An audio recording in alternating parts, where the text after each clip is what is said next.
선생님이 들려주는 성경 말씀. 나도 성경 읽을 수 있어요. 그날 밤 하나님께서 아람 사람 나반의 꿈에 나타나셔서 말씀하셨습니다. 조심하여라. 좋은 말이든 나쁜 말이든 야곱에게 아무 말도 하지 마라. 라반이 야곱을 따라잡았을 때 야곱은 산악 지방에 장막을 쳐놓고 있었습니다. 그래서 라반과 그의 친척들도 길르앗의 산악 지방에 장막을 쳤습니다. 라반이 야곱에게 말했습니다. 어찌하여 이런 일을 했나? 왜 나를 속였나? 왜 내 딸들을 마치 칼로 잡은 전쟁 포로를 끌고 가듯 끌고 가는가? 왜 나에게 아무 말도 하지 않고 이렇게 도망가나? 왜 나를 속였나? 왜 말하지 않았나? 말해주었더라면 북을 두드리고 수금에 맞춰 기쁘게 노래하며 자네를 보냈을 것이 아닌가? 자네는 내 손자들에게 이별의 입맞춤도 못하게 했고 내 딸들에게도 이별의 인사를 못하게 했네. 어찌하여 이렇게 어리석은 짓을 했나? 나는 자네를 해칠 수도 있네. 하지만 지난밤에 자네 아버지의 하나님께서 나에게 나타나 말씀하셨네. 하나님께서는 좋은 말이든 나쁜 말이든 자네에게 아무 말도 하지 말라고 주의를 주셨네. 자네도 고향으로 돌아가고 싶겠지.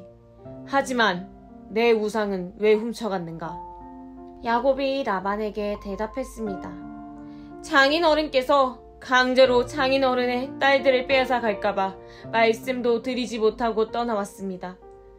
저희 중에 장인어른의 우산을 가지고 있는 사람이 있으면 그 사람을 죽여도 좋습니다. 여기 장인어른의 친척들도 계시니 무엇이든 장인어른의 것이 저희에게 있는가 찾아보시고 있으면 가져가십시오.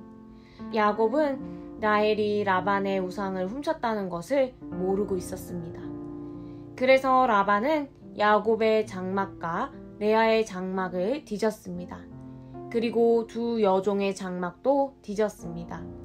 그러나 우상을 찾아내지 못한 라반은 레아의 장막을 떠나 라헬의 장막으로 들어갔습니다.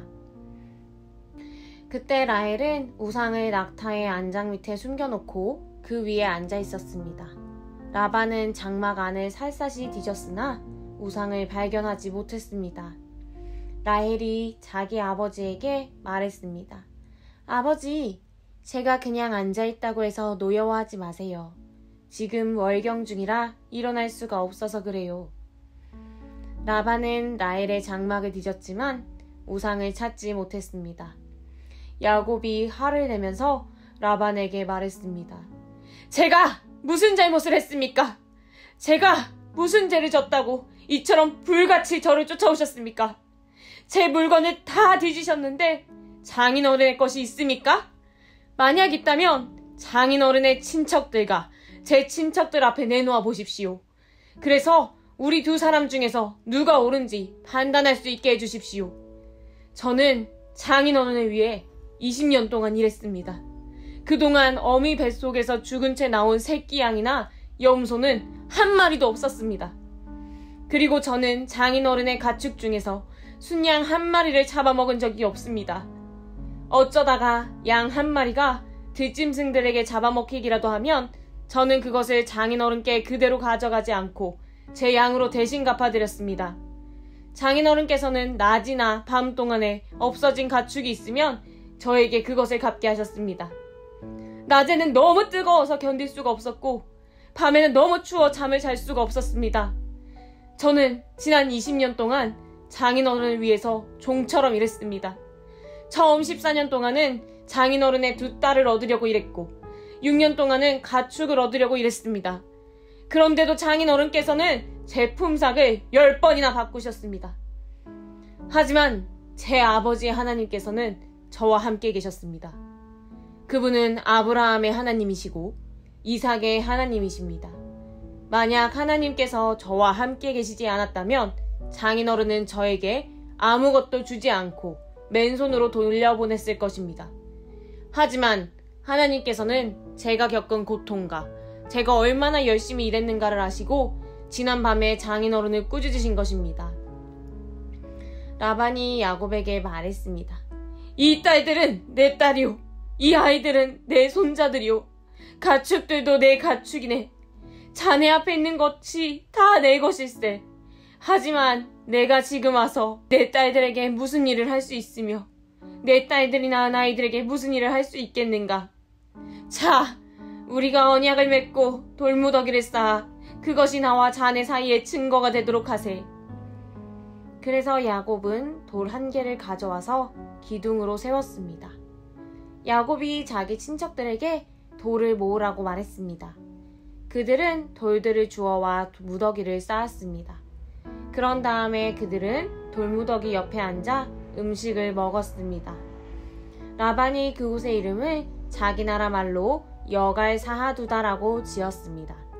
야곱도 똑같은 이름을 히브리 말로 갈르엣이라고 지어 불렀습니다. 라반이 야곱에게 말했습니다. 이 돌무더기는 우리가 맺은 언약의 증거일세. 사람들이 그곳의 이름을 갈르엣이라고 부르는 것도 이 때문입니다. 또한 그곳은 미스바라고 부르기도 합니다. 그렇게 부르는 까닭은 라반이 이렇게 말했기 때문입니다. 우리가 서로 헤어져 있는 동안 여호와께서 우리를 지켜보시기를 바라네. 만약 자네가 내 딸들을 못살게 굴거나 내 딸들을 놔두고 다른 아내를 또 얻으면 비록 증인된 사람은 우리와 함께 있지 못할지라도 하나님께서 자네와 나 사이의 증인이 되실 것이네. 라반이 또 야곱에게 말했습니다. 내가 자네와 나 사이에 쌓은 이 돌무더기를 보게. 또 내가 세운 이 돌기둥을 보게. 이 돌무더기와 이 돌기둥은 우리들의 언약의 증거일세. 나는 절대로 이 돌무더기를 지나서 자네를 해치지 않을 걸세. 그리고 자네도 절대로 이 돌무더기를 지나서 나를 해치지 말아야 하네. 아브라함의 하나님, 나홀의 하나님, 그분들 조상의 하나님께서 우리 사이에 재판관이 되어주시기를 바라네. 그리하여 야곱은 자기 아버지 이삭을 두려워하는 하나님의 이름으로 약속을 했습니다. 그리고 야곱은 짐승 한 마리를 잡아 산에서 제물로 바쳤습니다. 그리고 나서 야곱은 친척들을 불러 함께 음식을 먹었습니다. 음식을 먹은 뒤 그들은 산에서 하룻밤을 묵었습니다. 이튿날 아침 일찍 일어나 라반은 손자, 손녀들과 딸들에게 입을 맞추고 그들에게 복을 빌어준 다음 고향으로 돌아갔습니다. 아멘. 와, 다 익었다. 다음에 또 만나요.